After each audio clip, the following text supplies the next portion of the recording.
Hey there, my name is Radd, and I'm the high school mentor for Caldera here in Portland.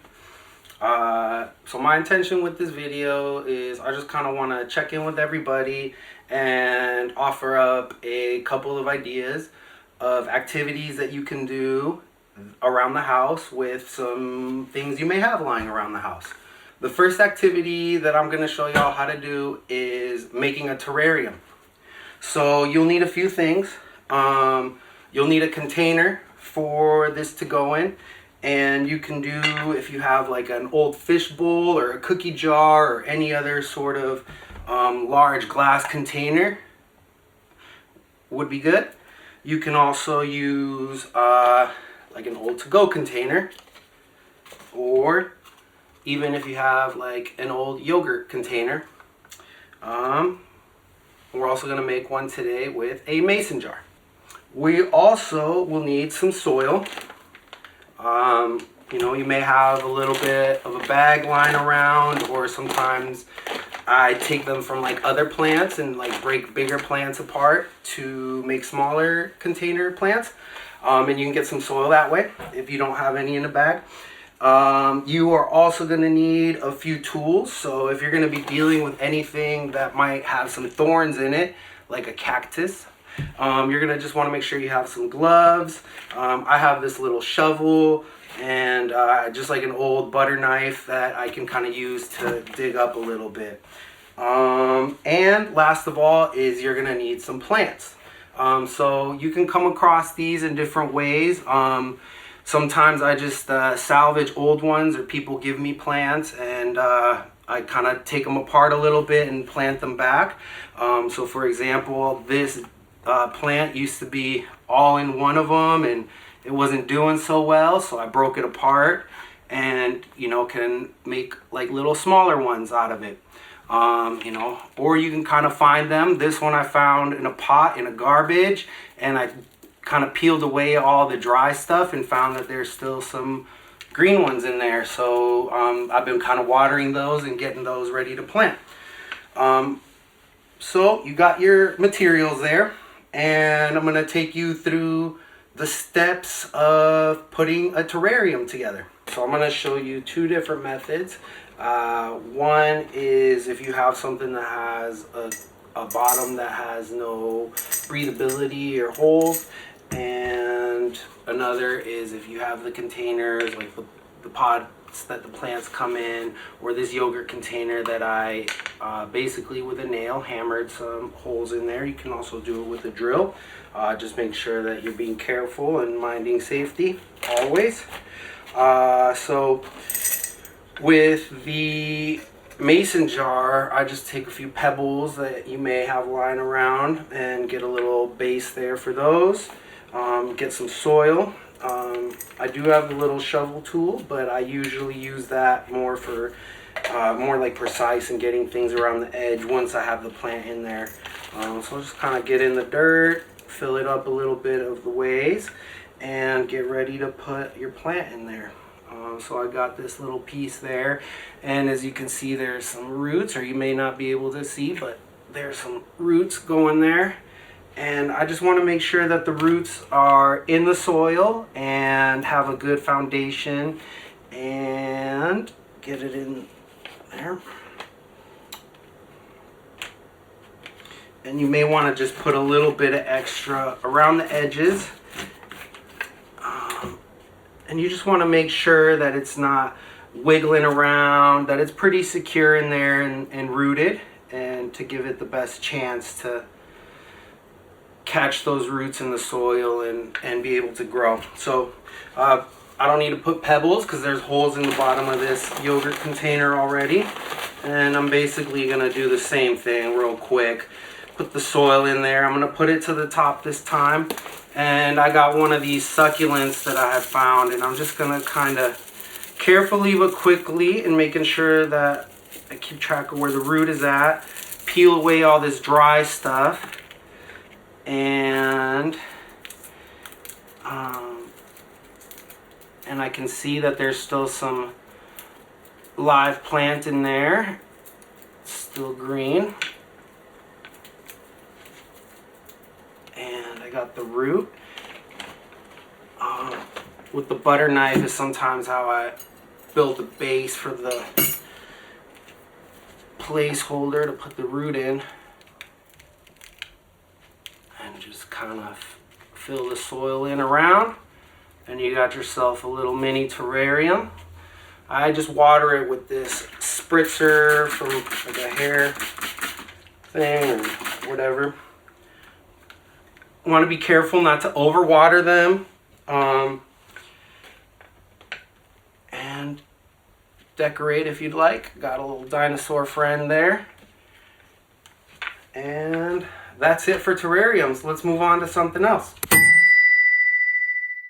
This next activity is a 2-for-1. I'm going to explain to y'all how to make your own chess set and also a little intro to something that I just learned about from Mr. Catone. And it's called a Zen Tangle, which is a pretty cool name. You're gonna need some writing utensils, and you can do it with a simple pencil or a ballpoint pen, just a regular pen that you may have around the house. And you can also just get fancier with it with like some artist pens or some Sharpies, different colors. You can see some different colors going on in there. You are also gonna need some paper. Something like maybe some cardstock or a little bit more sturdy will work. I also made one out of just like an old cereal box. And if you just have just some like regular paper lying around, if you're into just playing chess and don't really care what it looks like and just want to get a functional game going, you can just use a regular piece of paper and a pencil. You will also need a ruler. So I have this thing that measures and keeps a straight line. Also this envelope to use as a straight edge, so I get all my measurements and my angles all correctly, because it's all about the angles. And that's going to help you make your pieces if you don't actually have the pieces to play chess. And again, you can get fancy with it if you want. So I'm going to show you how to get started. So now let's kind of go through the steps of making the board. And I counted it. It is an 8x8. I didn't know that off the top of my head. Want to take my paper. Pretty blank on this side here. And with my ruler, I want to go through and measure 8 ticks, all of an equal length. I want to make a grid, so I want to do it on the other side, just to kind of keep all the angles going correctly. If not, you end up with some weird shapes and not all squares. Once you do all that, you get it gridded out. You want to take your ruler, or I had to use this envelope to make it steady, and just connect all of your grid marks.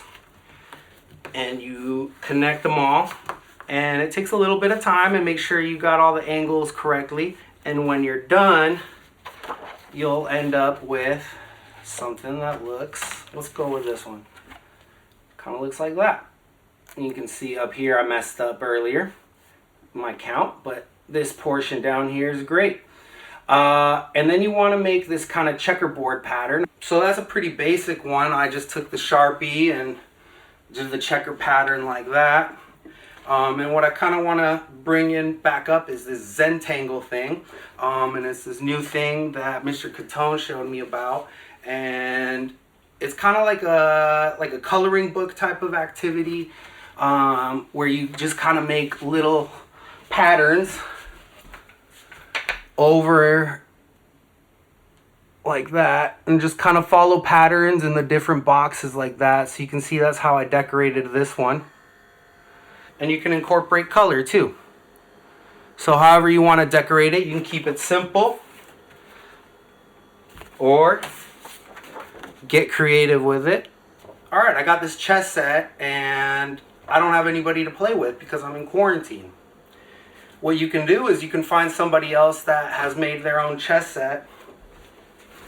And I'll show you here. There's a little grid, and it goes A, B, C along the top, and it goes 1, 2, 3 all the way up through 8. So 1 through 8 and A through H. And that grid is going to show you where all the chess pieces are. So maybe you have a friend that made the same chessboard because they watched the same video, or you can tell somebody about it and they make this exact same setup at home. You choose who's going to be the white pieces and who's going to be the black pieces, and you would each have the same board. And what you would do is you pull out your phone and you basically will text people your moves.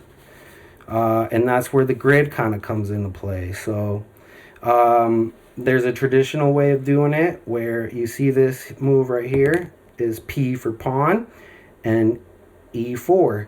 So this one is a pawn and you would move it to E4. Or you can say E2 to E4. So you moved it from E2 to E4. And that's your move. So you send that message to your friend and they do the same thing with their board. And then they send you a message. So they're going to send you pawn, B5. So you look over here, B and the 5, and you move their pawn to B5. Or you can communicate it B7 to B5, and you look B7 goes to B5. However y'all want to do the rules or communicate this lingo, just make sure you talk about it and that the board is facing the same direction. And that way y'all are playing the same game on two different boards from two different houses. So anyways, that's it for my video. Like and subscribe, I guess. I don't know.